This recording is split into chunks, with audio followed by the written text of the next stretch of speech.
Swiss A220-300 cockpit descends in fog at Milan Malpensa. Captain Fisher, you are not cleared to continue this approach.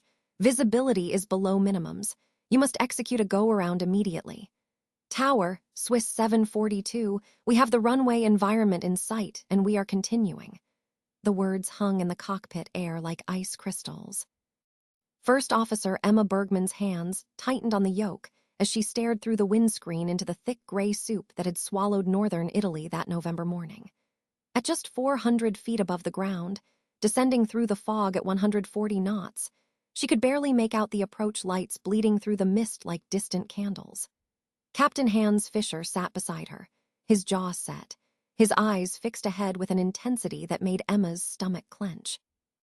This was not how a routine Tuesday morning flight from Zurich to Milan was supposed to go.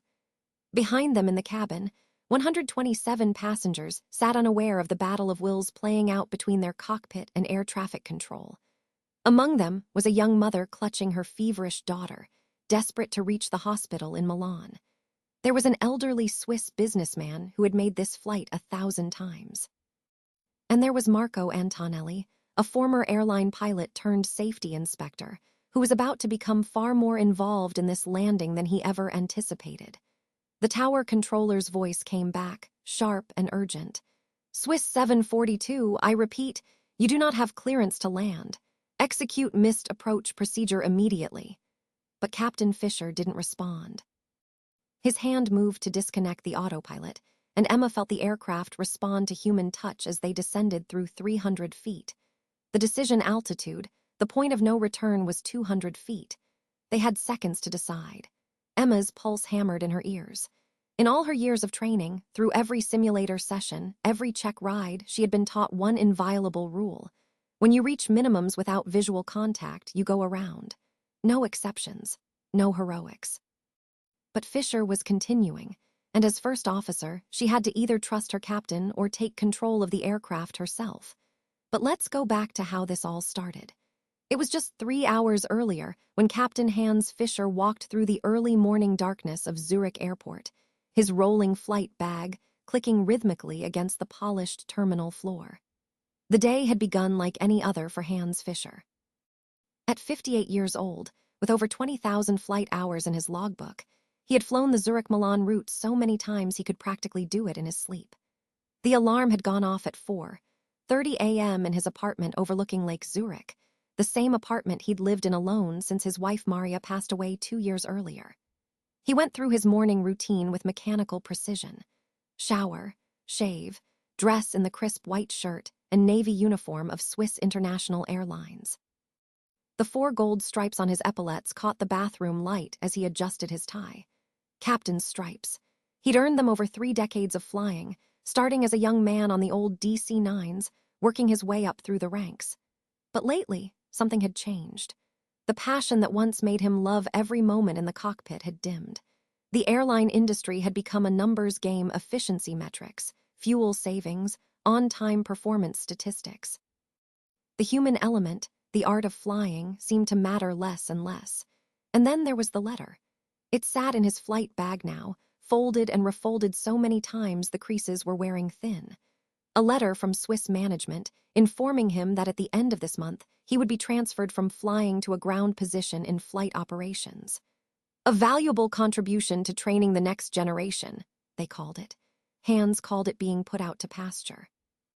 He was still well within the age limit to fly. Commercial pilots in Europe could fly until age 65.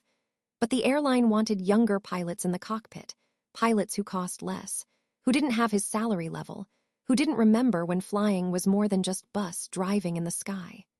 This morning's flight to Milan would be one of his last as a line captain. The thought sat heavy in his chest as he drove to the airport through the pre-dawn darkness. At the crew briefing room, Hans met his first officer for the day. Emma Bergman was 29 years old, bright-eyed and eager, with exactly 1,200 hours of flight time, the minimum required to fly as first officer on the A220. She had joined Swiss right out of flight school. Part of the new generation Hans was supposedly going to help train from his desk job. "Good morning, Captain Fisher," Emma said, extending her hand with a confident smile. Her uniform was immaculate, her flight bag organized with the precision of someone who had practiced every procedure 100 times in the simulator. "Morning," Hans replied, shaking her hand briefly. He set down his coffee and opened his iPad to review the flight plan. "I pulled up the weather for Milan," Emma said, eager to demonstrate her preparation. "There's a fog advisory. Visibility is currently 800 meters, but forecasted to drop to 400 meters by our arrival time. We're filed for the ILS approach to runway 35R. Hans glanced at the weather report. Malpensa Airport's runway 35R had an ILS category II approach system, which allowed landings in visibility as low as 300 meters, provided the aircraft and crew were properly certified, which they were. The A220's advanced avionics made it capable of autolands in much worse conditions than this. "We'll be fine," Hans said. "I've landed in worse." Emma nodded, though something in his tone made her pause. There was a weariness there, an edge of dismissiveness that didn't match the thorough, safety-conscious captain she'd heard about from other first officers.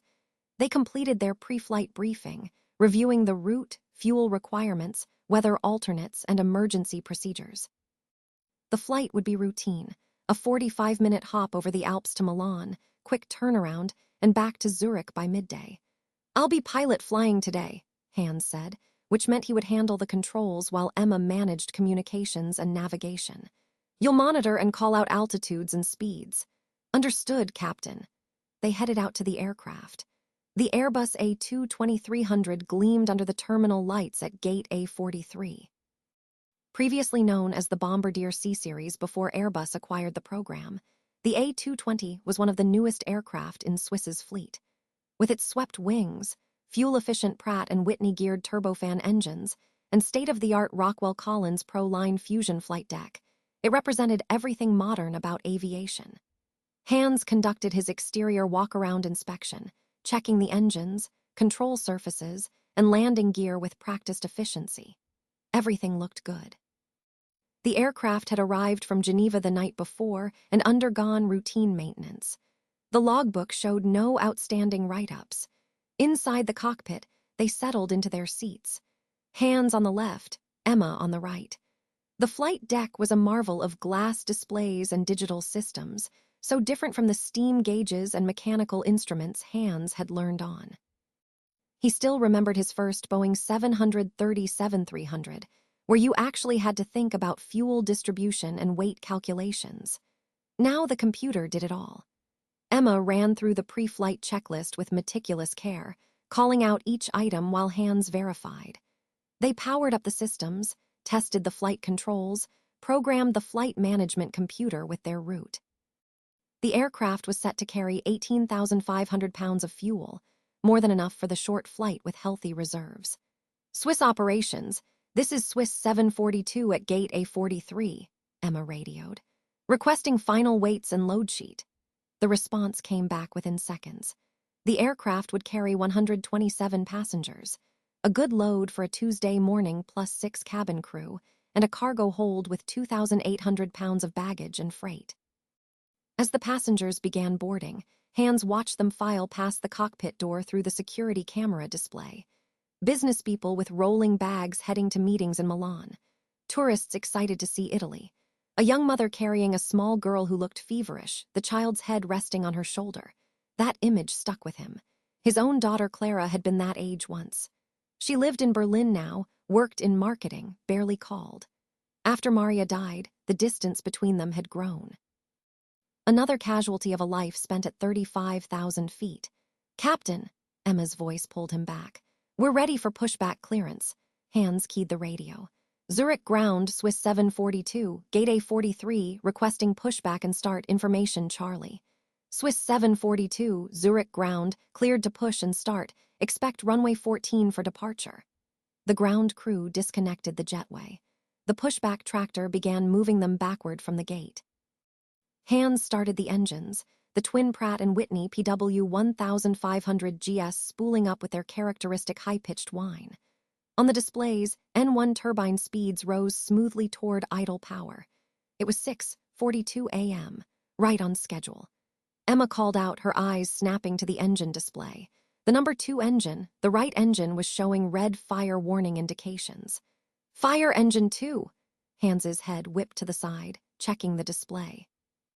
The fire detection system had triggered. They had an engine fire at 80 feet above the ground in thick fog. In that instant, the equation changed completely.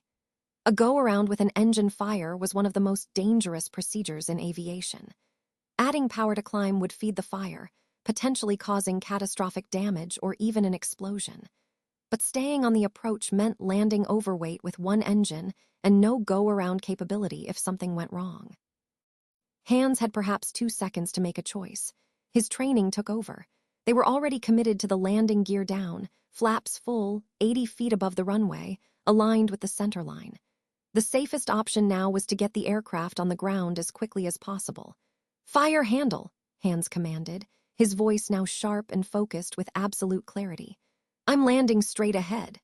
Emma's hand shot to the red fire handle above her head. She pulled it, shutting down the right engine and cutting off its fuel supply. The fire suppression system would dump extinguishing agent into the engine compartment. "Fire handle pulled, agent discharged," Emma called out, following the emergency procedure she'd practiced 100 times in the simulator. 50, the altitude callout announced. The runway was right there, filling the windscreen. Hans pulled the thrust levers to idle, raised the nose slightly, and the A220's main landing gear kissed the wet runway surface with barely a bump. "Down," Emma called. Hans deployed the spoilers panels that popped up from the wings to kill lift and increase drag. He pressed the wheel brakes and armed the thrust reversers on the left engine. The aircraft decelerated rapidly.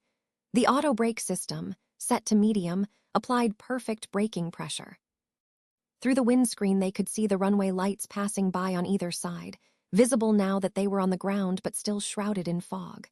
"Reversers deployed," Emma called. The remaining left engine was now producing thrust in the opposite direction, helping them slow down. 60 knots, Emma called out. 40 knots. The aircraft rolled to taxi speed. They were down. They were safe. "Swiss 742, you are to exit the runway immediately and stop." The tower controller's voice was icy. "Emergency vehicles are rolling. Fire trucks are en route to your position." Hans said nothing. He steered the aircraft off the runway at the first high-speed taxiway, bringing them to a complete stop on the taxiway. His hands were shaking now, the adrenaline catching up with him. Through his window, he could see red lights flashing through the fog. Airport fire trucks were racing toward them. "Fire is out," Emma said, checking the engine display. "Fire warning extinguished. Right engine showing no indications." But the bigger problem was just beginning.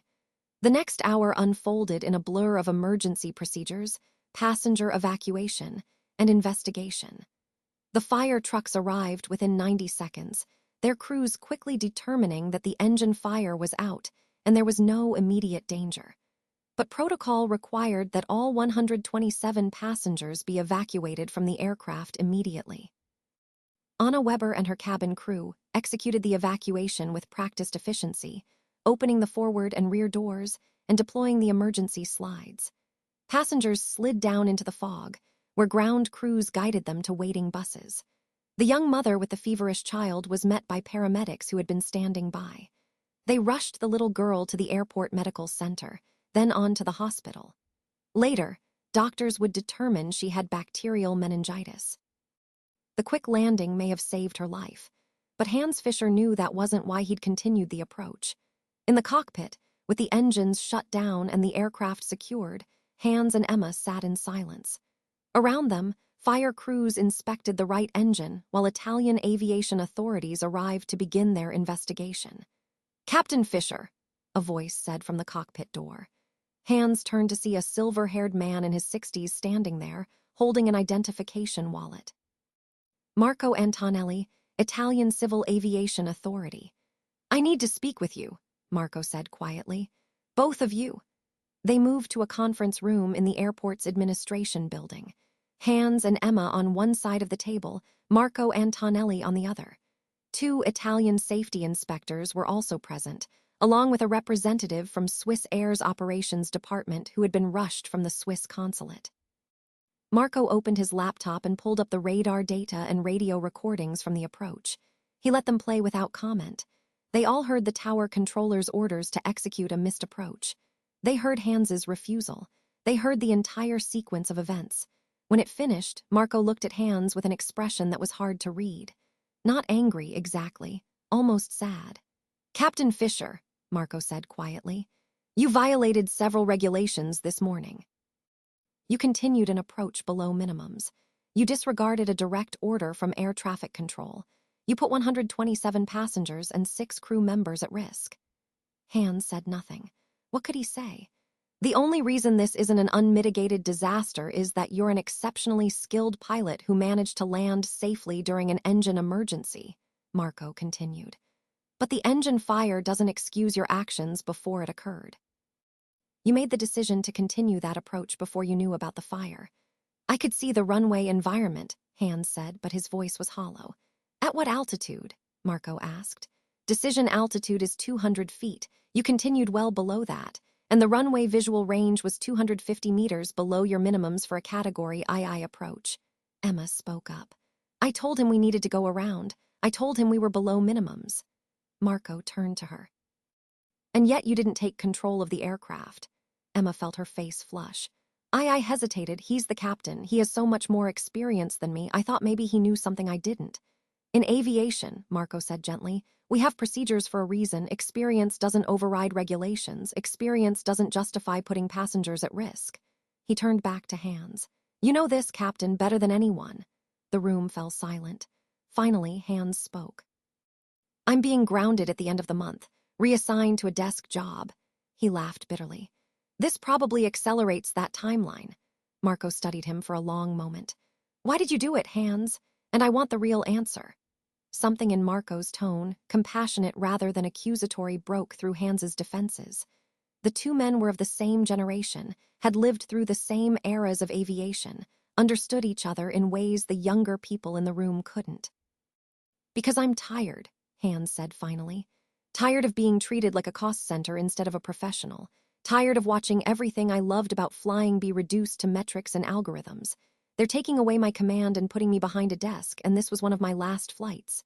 He looked up, his eyes hollow. "I wanted to prove I could still do it, that I was still relevant." "By risking 133 lives?" Marco asked quietly. Hans had no answer to that. The investigation took 3 weeks. Marco Antonelli led the team, reviewing every second of the flight, interviewing the crew and passengers, examining the aircraft's flight data recorder and cockpit voice recorder. The engine fire, they determined, had been caused by a turbine blade failure, a manufacturing defect that had nothing to do with the pilot's actions. Pure coincidence that it happened during that approach.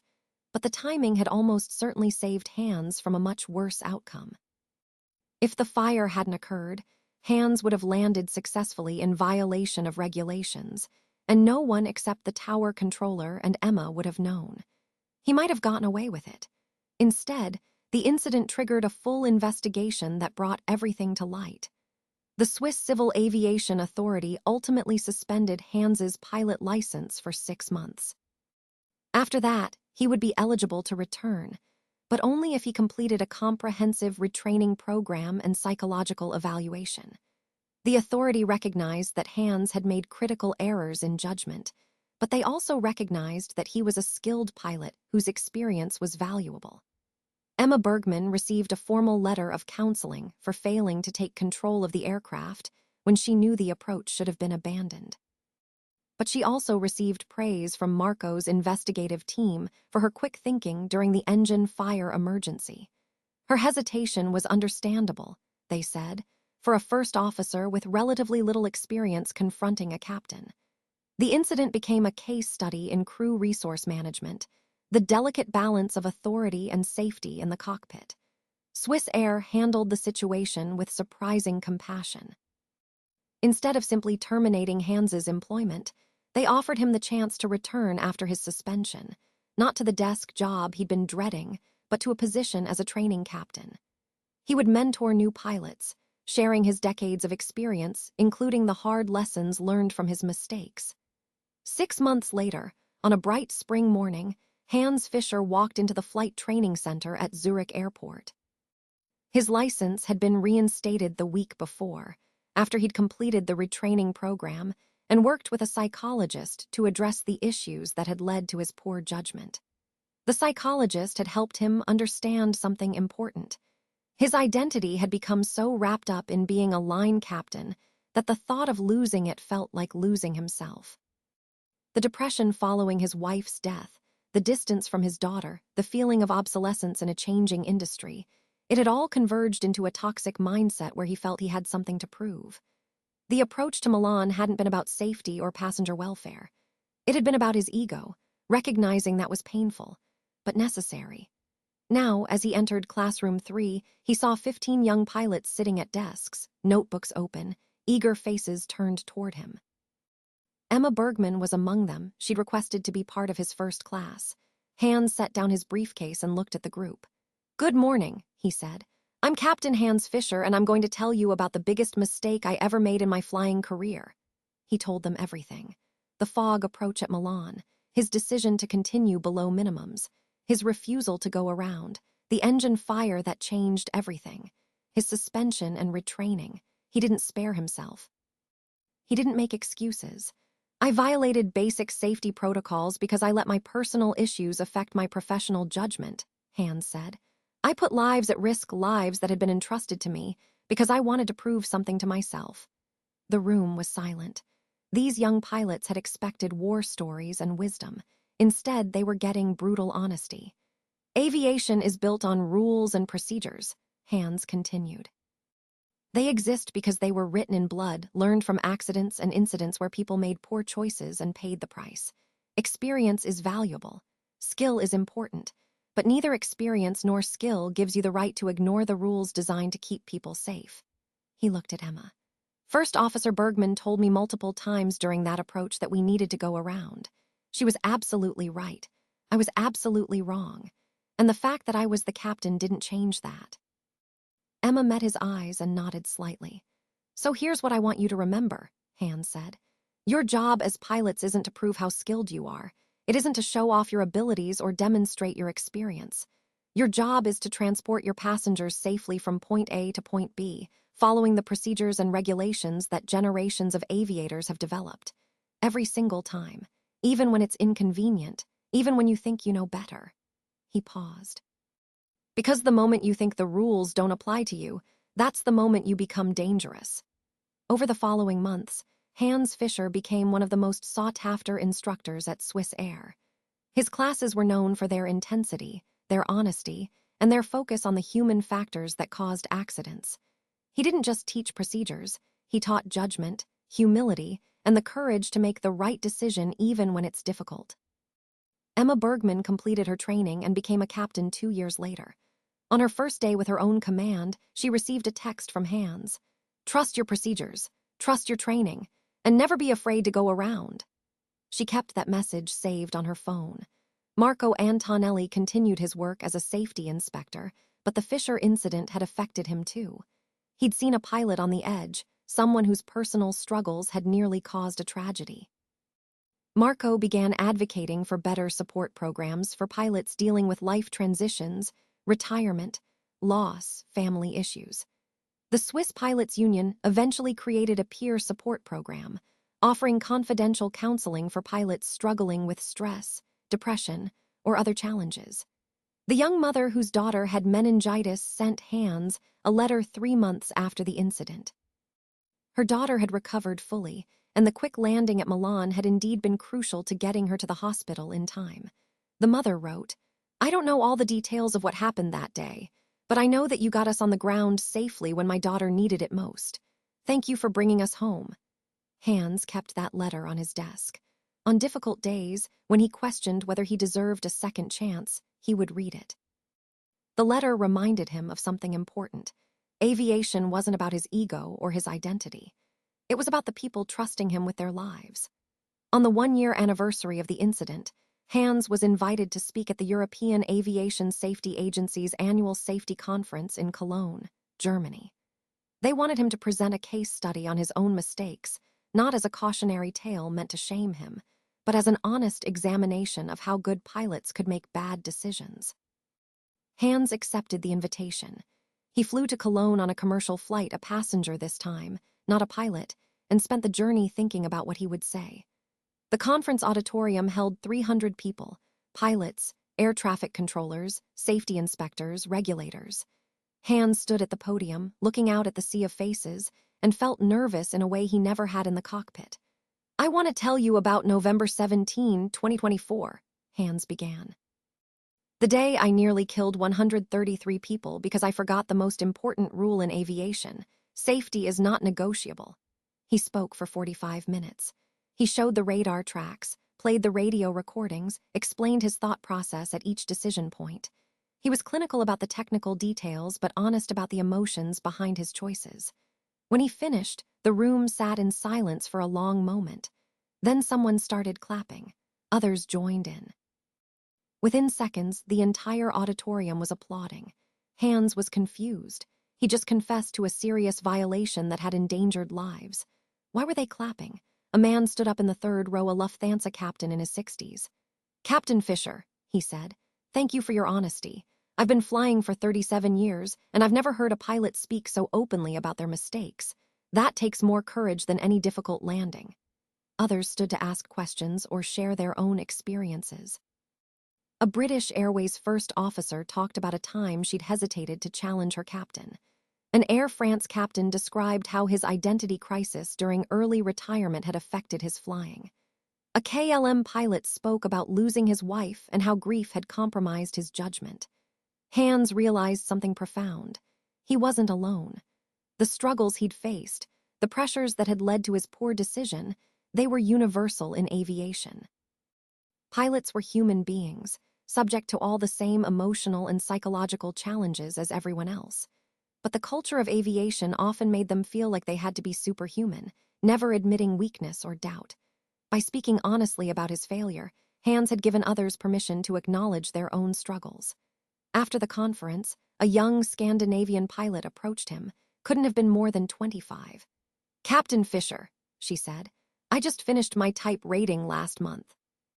I'm about to start my first job as a commercial pilot, and I'm terrified of making a mistake like you did." Hans smiled gently. "Good," he said. "That healthy fear will keep you safe. The moment you lose that fear, the moment you think you can't make a mistake, that's when you're in danger." "But how do you balance confidence with humility?" she asked. "How do you trust yourself while still questioning your decisions?" It was a profound question, one Hans had spent the last year wrestling with. "You follow procedures," Hans said finally. "Not blindly, but thoughtfully. You understand that the procedures exist for good reasons. And when you're tempted to deviate from them, you ask yourself, why? Is it because the situation truly requires it, or is it because of ego, pride, pressure? And how do you know the difference?" "You listen to your first officer," Hans said, thinking of Emma. "You listen to air traffic control. You listen to that voice in your head saying something isn't right. And you're humble enough to go around to try again, to admit when you don't have all the answers." The young pilot nodded thoughtfully. "Thank you, sir." As she walked away, Hans felt something he hadn't felt in a long time: hope. Not just for himself, but for aviation. Maybe his mistake, painful as it had been, could help others avoid similar errors. Maybe his second chance could make the industry safer for everyone. 2 years after the incident, on a cold December morning, Hans Fisher walked into his apartment after a long day at the training center. He was exhausted but satisfied. He'd spent the day in the simulator with a group of new captains, running them through emergency scenarios and decision-making exercises. His phone rang. The caller ID showed Clara Fisher, his daughter. Hans answered, surprised. Clara rarely called. "Hello." "Hi, Dad." Her voice was warm. "Do you have a minute to talk?" "Of course, always." "I read the article," Clara said. "The one in Aviation Weekly, about what happened in Milan and your work as an instructor now." Hans's heart sank slightly. He'd given an interview to an aviation magazine discussing the incident and his subsequent career change. He hadn't thought about Clara reading it. "I'm sorry you had to learn about it that way," Hans said. "I should have told you myself." "Dad, don't apologize. I'm calling because I'm proud of you." Hans sat down heavily on his couch. "Proud? Yes, proud that you took responsibility for your mistake. Proud that you're using what happened to help others. Proud that you didn't just give up after everything fell apart." Clara's voice caught slightly. "When Mom died, you sort of disappeared. I lost both of you. I've been angry about that for 2 years." "I know," Hans said softly. "I'm sorry, Clara, I didn't handle it well." but reading that article, I understood something. You were struggling too, and you made mistakes, but you're trying to do better. That's all any of us can do, right? Hans felt tears in his eyes. Right! They talked for over an hour, really talked, for the first time since Maria's death. Clara told him about her life in Berlin, her job, a new relationship she was in. Hans told her about his work, about the pilots he was training, about how teaching had given him a new sense of purpose. Maybe I could come visit you in Zurich, Clara said as the conversation wound down. We could have dinner. You could tell me more about your work. I'd like that very much, Hans said. After they hung up, Hans sat in the gathering darkness of his apartment.